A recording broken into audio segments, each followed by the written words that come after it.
Buenas tardes, licenciada. Voy a comenzar con esta capitulación de todas las clases que nosotros hemos tenido, de todos los temas que hemos podido tocar en la sociología. Y vamos a ver un poquito a grandes rasgos de lo que pudimos aprender y vamos a tener una recapitulación de cada uno de estos temas. Vamos a empezar. Entonces, ¿qué es la sociología? Aquí hay un pequeño significado de lo que es la sociología. Podemos ver que la sociología es el estudio de la vida social humana de los grupos y las sociedades.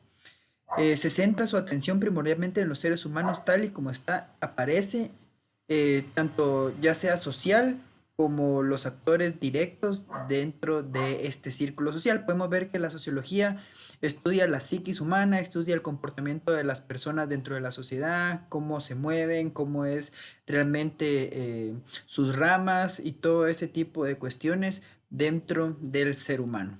Vamos a ir con un poquito de la historia. Sabemos que la historia de la sociología es bastante larga y extensa, pues sabemos que nosotros hemos venido evolucionando y hemos venido haciéndonos más grandes como población y podemos ver que a lo largo de la historia hay muchos pioneros. Vamos a ver un par de estos pioneros. Podemos ver a Karl Marx, podemos ver a Augusto Comte, a Emily Durkheim y a Max Weber, que para mí son los más importantes de los pensadores de esta época y aportaron realmente mucho a la sociología. Aquí podemos ver qué son las aportaciones de cada uno de ellos y vamos a ver ahora un poquito de lo que ellos nos pueden brindar y me tomé la libertad de hacer una línea de tiempo de la historia de la sociología. Podemos ver que justo en la parte de abajo tenemos a Auguste Comte, tenemos también a Herbert Blumer, que fue uno de los más importantes, a Max Weber. Podemos ver que ellos estuvieron más o menos entre el siglo XX, siglo XIX, siglo XVIII, por ahí. Y podemos ver que cada uno de ellos a lo largo de la historia tuvo sus aportaciones importantísimas. En especial, estos últimos a los que yo quise hacer mención en esta parte de aquí eh, a Herbert Blumer aporta a la sociología un repertorio de técnicas cualitativas de observación, participación en los estudios biográficos y documentos personales. Podemos ver que a partir de él también comenzamos nosotros a tener cosas así como la investigación cuantitativa, investigación cualitativa. Él hizo varias aportaciones respecto a eso. También podemos ver un poquito a Augusto Conte, inventó la palabra sociología, realmente él fue fundamental para este tipo de cosas. Logramos ver que comenzó en el siglo XVIII, desde hace años atrás ha venido evolucionando la sociología. Vamos a las ramas, podemos ver que tenemos varias divisiones de las ramas y miramos que la teoría de la sociología está también la sociología de la educación, sociología de la desviación, estructura social, sociología política, sociología del ambiente, del cambio social, sociología del trabajo, sociología de la cultura, sociología del medio ambiente, sociología urbana, sociología de la igualdad y sociología del arte. Podemos ver que en esta diapositiva nosotros miramos un cerebro y cada una de las cosas que acabamos de leer en nuestro lado izquierdo, miramos que lo tenemos como teoría o sociología de tal cosa. Podemos ver que todo esto envuelve al ser humano. Desde la psiquis del ser humano aparece lo social. Desde los cambios hasta el arte, hasta el trabajo, todo esto está enfocado y lo que nosotros queremos ver es el concepto realmente de lo que es la sociología y esto nos divide en varias porciones, puesto que explicar la sociología en solo una palabra sería muy difícil.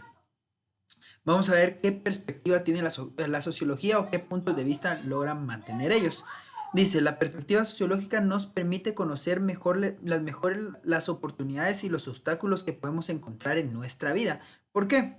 Porque tenemos la sociología de la educación. ¿En qué se basa la sociología de la educación? Cada una de estas ramas está dividida por esto mismo, para poder ampliar y poder tener una perspectiva diferente de los diferentes ángulos. También podemos ver para qué nos ayuda la sociología. Dice, la sociología nos ayuda a reconocer que existen diferencias entre las sociedades o a reconocer los sufrimientos humanos y afrontar el resto de la vida en mundos tan complejos y tan plurales. Entonces la sociología podemos ver que nos comparte varios sectores, varias partes, podemos ver que tiene eh, varios puntos específicos que nos va a tratar desde el comportamiento humano. Vamos a ver las ramas de la perspectiva sociológica. Y tenemos la primera que sería el evolucionismo. Hablamos un poquito de las principales personajes. Él es un principal personaje, dice Spencer Herbert, teórico social inglés, considerado el padre de la filosofía evolucionista. Destacó por sus investigaciones sobre el cambio social desde la perspectiva evolucionista. Y ahora vamos a ver él qué era lo que quería, qué era lo que sostenía, realmente por qué se hizo tan popular.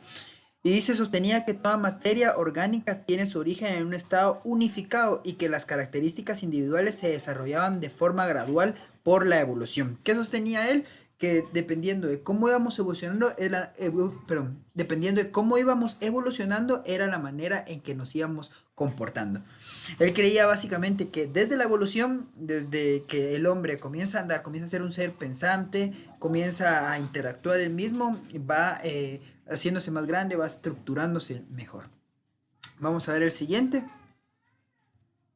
La perspectiva funcionalista. ¿Qué era la perspectiva funcionalista? Dice, la vida social depende del consenso y la cooperación. El conflicto es usualmente destructivo. Un cambio repentino altera la vida social y pone las cosas fuera del balance.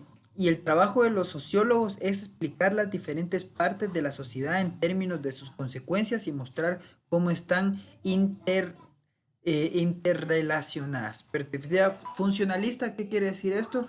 Que de este punto de vista social abarca cómo funciona la sociedad, cómo funciona el entorno, cómo es que se interactúa de la mejor manera, cómo es que incluso a varias culturas podemos llegar a unificarnos para llegar a ser una mejor población.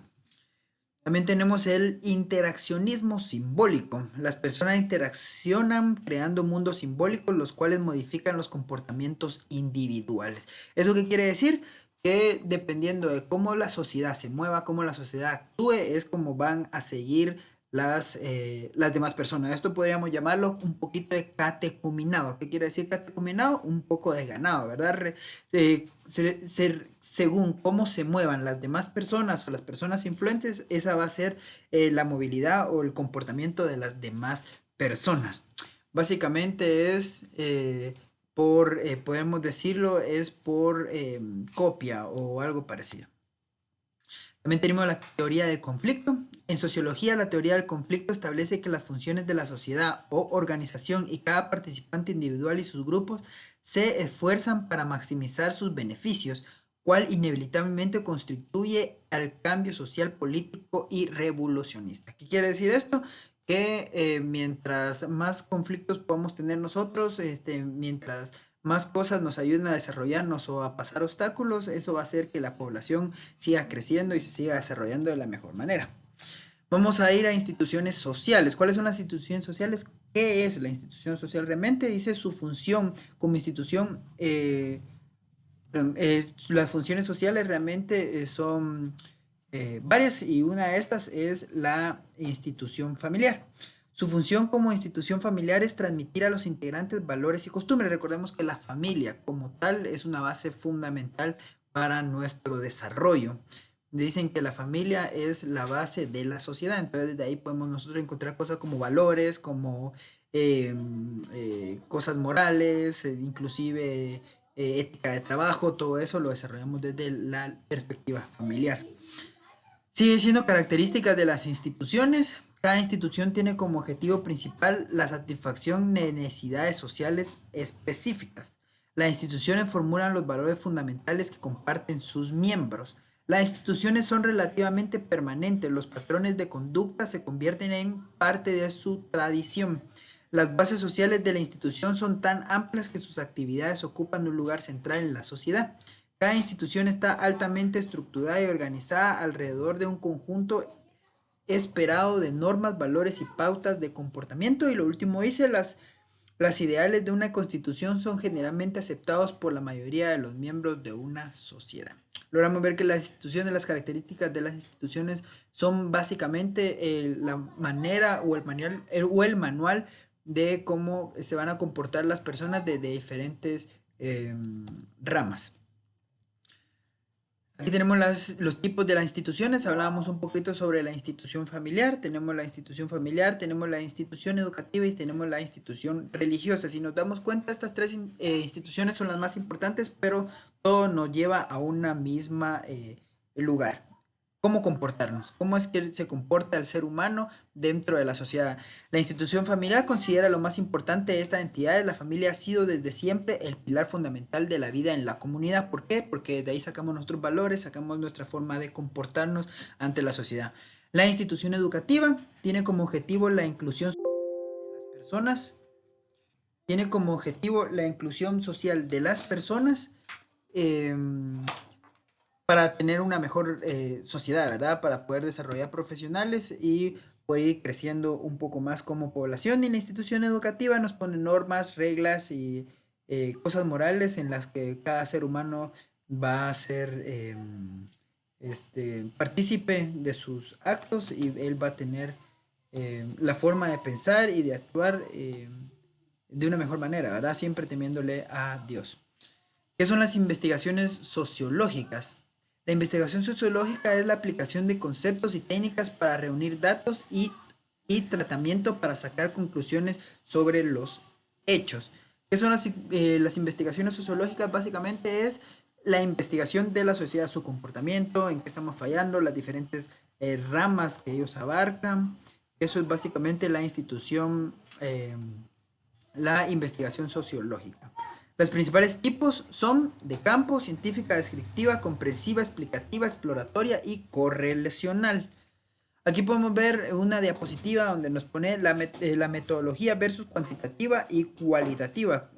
Vamos a ver un poquito de qué se trata la cuantitativa. Dice, tiene que ver necesariamente con la cantidad. ¿Qué quiere decir? Que cuando se está hablando sobre la sociología respectivamente en una investigación, estamos hablando sobre datos de cantidades, ¿sí? Cosas que vamos a estar basándonos en números, en registros, en diversas estadísticas. Todo tiene que ver con números. Y vamos a ver la cuantitativa. ¿En qué se basa la cuantitativa? Básicamente es hacer un análisis, una investigación de la propiedad, teniendo ya sea justificantes, antecedentes, un análisis de campo de qué es lo que está viviendo la sociedad aplicado a toda la sociología, ¿verdad? ¿Qué es el control social? Dice, es el conjunto de prácticas, actitudes y valores destinados a mantener el orden establecido en la sociedad. ¿Qué es el control social? Básicamente es nuestras autoridades. Podríamos tener cosas como las leyes, la religión, incluso todo ese tipo de jerarquías que nos han adoctrinado. Es básicamente para decirnos cuál es el estándar de comportamiento al que el ser humano va a ser sometido. Rasgos culturales podemos ver que implica un conjunto de conocimientos y prácticas como los idiomas y la religión. ¿Cuáles son nuestros rasgos culturales? Son los que cada una de las personas, dependiendo su etnia, es con lo que ha nacido y es conforme la sociedad va a dividirlos. En este caso, la sociología los divide de tal manera para poderlos identificar según costumbres y hábitos para podernos expresar.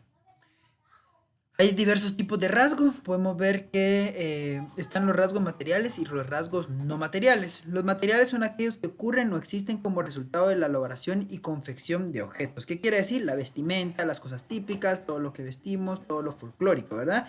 Y los no materiales se refiere al conjunto de ideas que las personas de una cultura determinada tienen sobre su propia identidad. ¿Qué es eso? ¿Quiénes somos? ¿Cuáles somos? ¿Qué estamos haciendo? Cuál es nuestra identidad, incluso guatemalteca, y yéndonos para otros países. Todo tiene que ver con lo que llevamos, nuestra etnia, de dónde somos. La familia. ¿Qué es la familia? La familia es la base de la sociedad, es el núcleo donde se constituye la formación de la personalidad de cada uno de nuestros miembros. ¿Por qué es importante esto? Porque de ahí sale el futuro de la sociedad, ahí sale nuestra manera de ser, nuestra manera de comportarnos, tanto ética, social, como, como incluso en nuestra actitud ante las autoridades. Dicen que la familia, hemos tocado ya estas dos diapositivas varias veces, y dice que la familia es el núcleo de la sociedad. Vamos a pasar al siguiente, dice tipo de familia. Podemos ver nosotros que tenemos a la familia nuclear, familia extendida, familia monoparental, familia homoparental, familia ensamblada, familia adoptiva y familia sin hijos. Cada una de estas familias conforman una especie o una parte de la familia e incluso de la sociedad. Podemos ver aquí la familia nuclear, el padre, madre, hijos, y en la familia tradicional. Es una familia que podemos ver, una familia típica, familia extendida. Sabemos que abarca padres, hijos, abuelitos, tíos, primos, personas afines. Familia monoparental, sabemos que es de un papá o solo una mamá. Tenemos también la familia homoparental. ¿Qué quiere decir la familia homoparental? Una familia con padres del mismo sexo. Familia ensamblada o reconstruida conforman la agregación de dos o más familias. ¿Qué quiere decir? Un papá con un hijo y una mamá con un hijo, se unen los dos y así se conforma una familia. Familia adoptiva. Básicamente la misma palabra dice que son personas que son adoptadas, niños que son adoptados. Y familias sin hijos. Últimamente hemos visto que el desarrollo de la sociedad para nosotros es que vemos que ninguna de las dos partes quiere tener hijos y se ven mejor solos. Desnutrición y pobreza, que es el último tema que nosotros vimos. No vimos un poquito más, pero lo quise poner como título para que sea una compilación lo más adecuada posible a lo que hemos visto. Muchas gracias, licenciada, por su atención. Espero que este video haya sido de su gusto y me despido. Espero verla en las próximas clases.